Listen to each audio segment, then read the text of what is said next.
When I was growing up, the difference between me and my twin sister Anna was huge. She was the golden girl, but I wasn't. Our dad was a serious university professor who cared a lot about his books and lectures. Our mom loved taking care of our home and us, and she really wanted us to be just like her. At home, it often felt like I was in a never-ending critique session. My parents had a clear idea of what the perfect family should be, and it didn't include a daughter like me, who liked band t-shirts and being alone. "Eliza, why can't you be more like your sister?" my mom would often say, especially when I wore headphones to breakfast to block out the world. Anna, on the other hand, always seemed to do everything right and got all the praise. One Saturday, we were getting ready for one of my dad's boring faculty parties, which we had to go to. I decided to rebel a bit by wearing dark eyeliner and boots that definitely didn't fit my mom's idea of what I should wear. "You're not going out like that, are you?" my mom said when she saw me on the stairs, looking at my boots like they were covered in mud. I shrugged my usual defense. "Don't see why not," I replied casually. My mom sighed, a long, disappointed sigh that made it clear I was the biggest letdown in her perfectly ordered world. "Please, Eliza, just this once, can't you try to fit in?" she pleaded. "What for? So you can pretend we're the perfect family?" I shot back, tired of the same old arguments. "It's not about pretending. It's about showing respect for your father," she argued, her voice sharp and serious. Anna overheard us and came trotting down the hallway in her heels, sounding like a judge approaching the bench. "Mom's right, Liz. It's not that hard to look decent. Why do you always have to make things difficult?" "Maybe I don't want to be a clone of you, Anna," I snapped, feeling my face flush with frustration. I hated these arguments, hated being compared, but most of all, I hated feeling like the odd one out in my own home. Dad appeared at the bottom of the stairs, his expression serious. "Eliza, go change now. We're leaving in 10 minutes, he said firmly. His tone left no room for argument. He didn't need to yell. The disappointment in his eyes was enough to make me march back to my room. As we drove to the party, the car was silent except for the classical music Dad insisted on playing because it was calming. I stared out the window, watching the trees blur past. In that moment, I promised myself someday I'd live a life where no one could tell me what to wear, how to act, or who to be. Someday, I'd be free from these expectations. My room was the only corner of the house where I could pretend I was somewhere else, anywhere else. Unlike the rest of the house, which was filled with my parents' choices, my room was mine. It wasn't much, just 4 walls covered in sketches and music posters. But my room was my escape from my family's expectations. One evening, as I tried to lose myself in a playlist of my favorite bands, Dad knocked and marched into my room, his face set in a familiar frown. "Eliza, turn that noise down. And why haven't you studied with Anna today?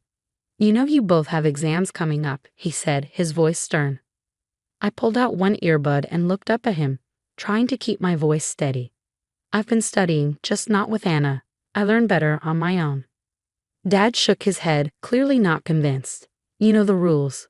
Your sister gets good grades, and you should be doing the same. I don't see why you always have to make things difficult." "It's not about making things difficult," I said, my frustration growing. "I just don't see why I have to follow Anna's way of doing everything. Can't I have my own way of studying?" He didn't respond to that, instead shifting his complaint. "And those friends of yours, I saw you with them at the cafe yesterday. I don't think they're a good influence. He should be spending time with the daughters of my colleagues. They're more suitable." I felt my temper rise. "Suitable for what? For you?" "Because they talk about economics and pretend to enjoy those boring university gatherings." Before he could answer, Mom appeared at the doorway, her voice sharp as she joined in. "Eliza, your father is right. Those girls are from good families. They know how to behave. They're the kind of friends you should want." I stood up, facing both of them. "What if I don't want friends who are picked for me? What if I want to choose my own friends, choose what I study, or even what I want to be?" "That's enough, Eliza," Mom said, her tone final. "You know your future is with the university. Your father has made sure of that. And after you graduate, you'll need to start thinking about settling down. We've already discussed this."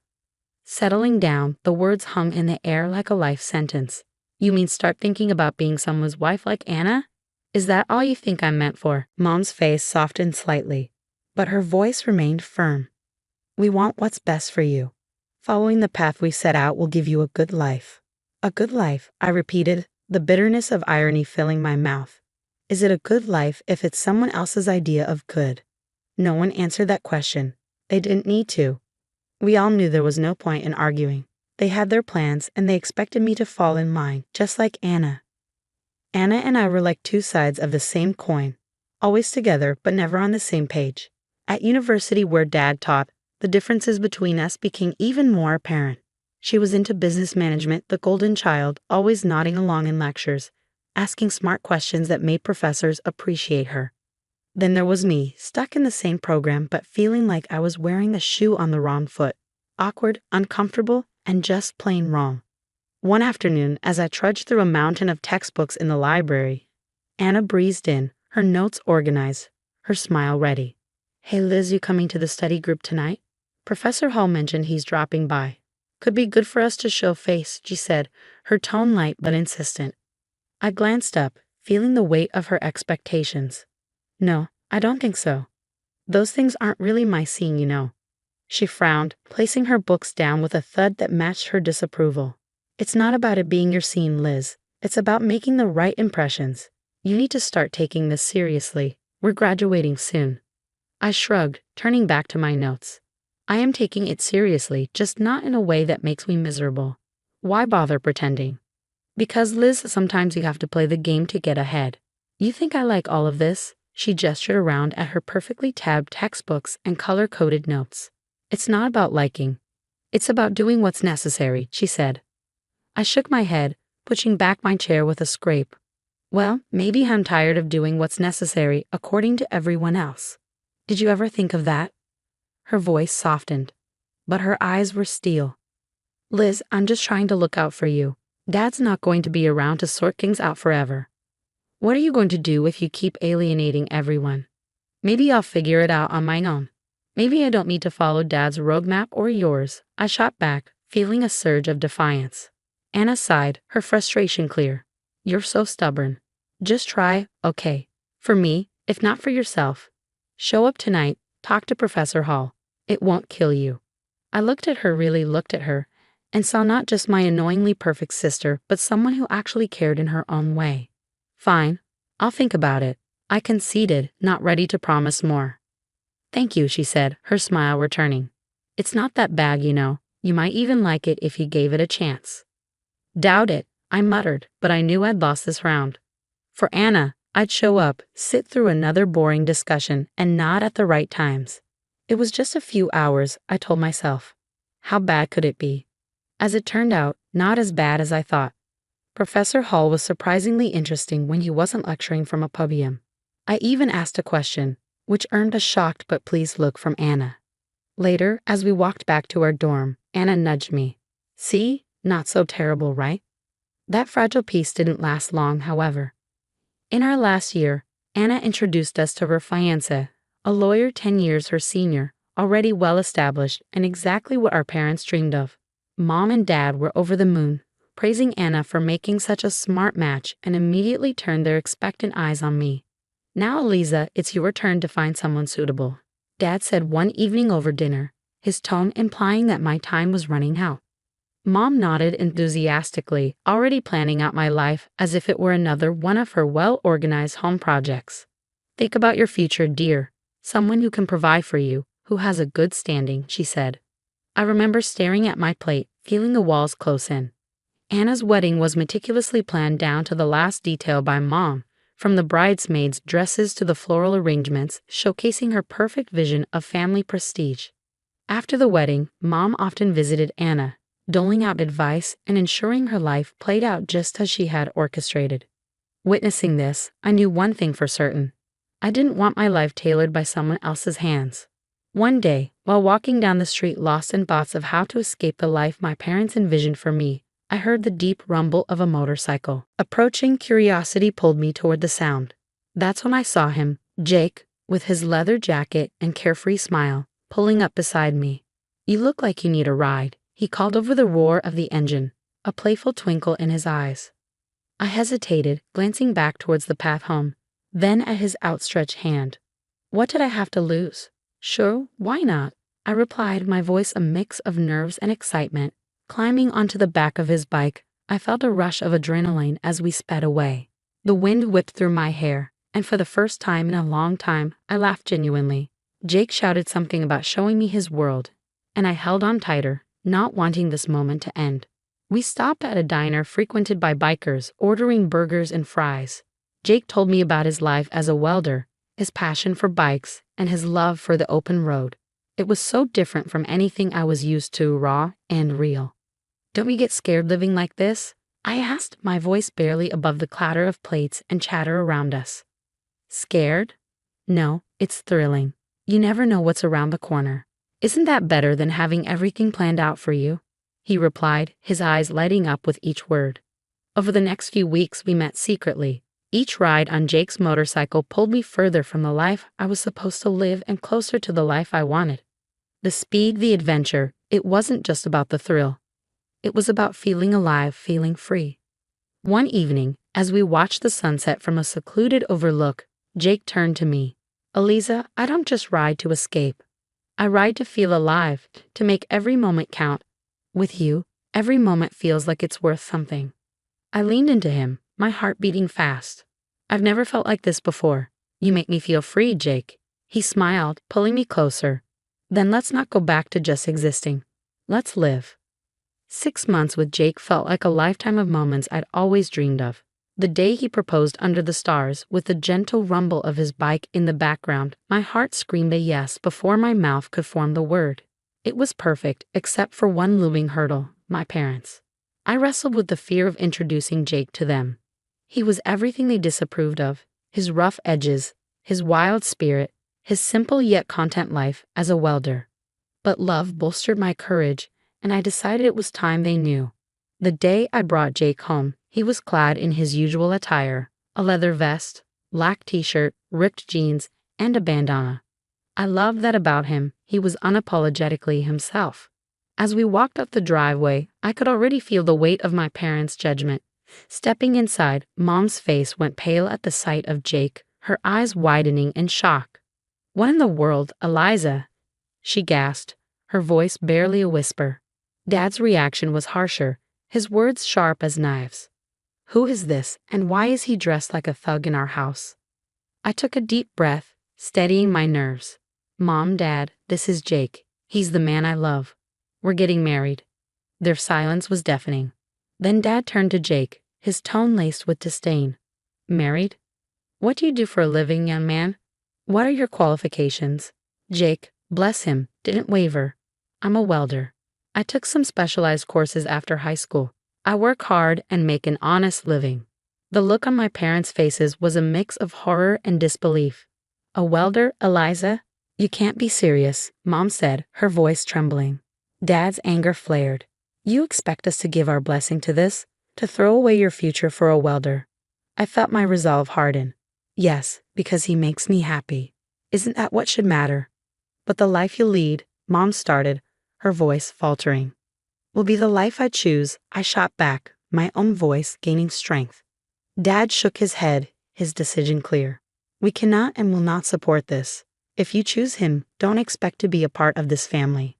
The finality in his tone broke my heart, but not my decision. Jake squeezed my hand, giving me the strength to face them. "Then I choose Jake. I choose us. I choose my happiness." Mom's eyes filled with tears, and Dad's jaw clenched tight. "If you walk out with him, don't bother coming back," Dad said, his voice cold. Walking away from my parents' house with Jake, my heart was a mess of emotions: pain, relief, excitement, and fear all mixed into one. The night air felt different, like each breath I took was a step further into a new life. We rode in silence for a while, the only sound, the steady roar of the motorcycle beneath us, filled the air as we finally stopped at a small diner on the outskirts of town. Jake turned to me, his face serious. "Are you sure about this, Eliza? I mean really sure. There's no going back after tonight," he said, his eyes searching mine for any hint of doubt. I nodded, squeezing his hand tightly. "I've never been more sure of anything. Being with you feels right. It feels like what I'm supposed to do." He smiled that reckless, charming smile that had won me over the first day we met. "All right then, let's do it. Let's start our life together." Inside the diner, we found a quiet booth in the corner. The waitress brought over 2 coffees without asking, and we sat there planning our next steps. So what's first? I asked, stirring cream into my coffee, watching it swirl and blend. We'll need to find a place to stay, at least for a while. Then maybe look for jobs. I have some buddies who can help us get started, Jake replied, his tone practical but optimistic. It's going to be tough, isn't it? I said, more a statement than a question. The reality of what we were doing was beginning to sink in. Jake reached across the table, his hand covering mine. It might be, but we'll handle it together. Tough is nothing new for either of us, right? I couldn't help but laugh, a short, sharp burst of genuine amusement. Right, together. We spent hours in that diner talking and planning. Every so often, Jake would throw out an idea that sounded so wild, so free, that it made my heart jump. And maybe one day we'll save enough to take that road trip across the country. Just you, me, and the open road, he said. I like that, I replied, allowing myself to dream bigger than I had ever dared. Riding back into the city, we began our search. The next weeks were a blur of activity. We found a small apartment on the edge of town, nothing fancy, but it was ours. Jake found work at a local garage and I picked up shifts at a nearby diner. Life was hard, but it was ours. We made do with what we had, and every night when we came home to each other, it felt like we had everything. Months later, we decided it was time to make it official and got married in a small, intimate ceremony. I held on to a sliver of hope that my family would show up, that they would see how happy I was and let go of their prejudices. But the chairs reserved for them remained empty, and no congratulatory messages came. Despite the sting of their absence, the day was perfect because it was ours. Over time, I grew incredibly close to Jake's mom. She welcomed me with open arms, calling me her daughter and filling in the gaps left by my own family. Her warmth and acceptance healed some of the wounds left by my parents' rejection. Things were finally looking up for Jake and me. After he completed additional diving training and became a certified underwater welder, his income shot up to $150,000 a year. That change made a world of difference. We managed to buy a townhouse in a nice area, the kind of place I'd always dreamed about but never thought I'd actually live in. I started working as a dispatcher in Jake's company. It wasn't just a job. It felt like I was part of something important, supporting the man I loved and building our future together. On weekends, we escaped the city on his bike, roaring through winding roads and taking in breathtaking views of nature. Those moments with the wind in my hair and his warmth against my back were pure bliss. Living nearby, my mother-in-law became a frequent visitor.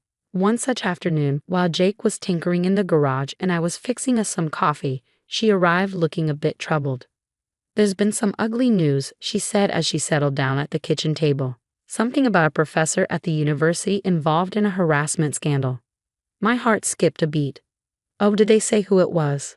I tried to keep my voice steady, dreading the answer. She shook her head. No, they didn't mention a name on the radio. But you know how these things go, it's probably all over the TV by now. Nodding, I flicked on the television, tuning into the news. Sure enough, there was a report on the scandal, and as I had feared, my father's face appeared on the screen. The anchor detailed accusations against him, and I felt a cold wave of disbelief wash over me. Turning off the TV, I sat down heavily, trying to process the news.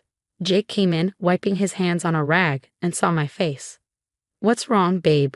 he asked, his brow furrowed in concern. I swallowed hard, my voice barely a whisper. "It's my dad. He's been accused of harassing a student." Jake's expression hardened for a moment before he came over and took my hand. "I'm sorry, Eliza. That's tough news. How do you want to handle this?" I shook my head, not really sure of anything at the moment. "I don't know. What can I even do? It's not like we're close anymore." He squeezed my hand, understanding. "Whatever you need, I'm here for you. We don't have to figure it all out right now." I decided to wait and see how things unfolded before making any moves.